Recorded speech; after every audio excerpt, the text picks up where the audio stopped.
Okay, when we read an article in Science, I want to give you a couple heads up on how to pay attention to it.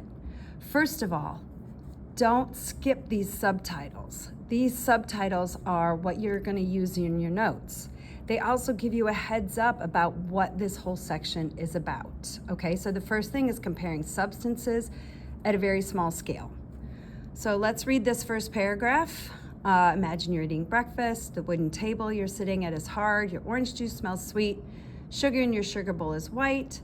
The day has begun, but you've already come into contact with many substances, each of which has its own properties. Okay, so we have our vocabulary words already from this unit, so we're going to put those there.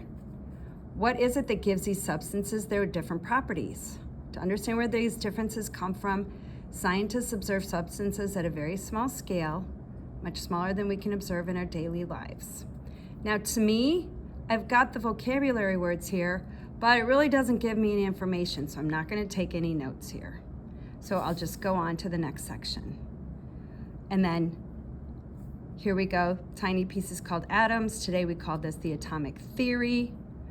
And a scientific theory is an idea that has a lot of evidence that many scientists have gathered over a long time. This is really important. A scientific theory, right, is evidence. Sorry, my video skills aren't that great. Over time. Okay, so I took a note on that and put a little note over here about what it is.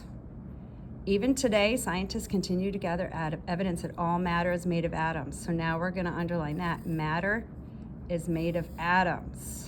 Okay? Matter equals atoms.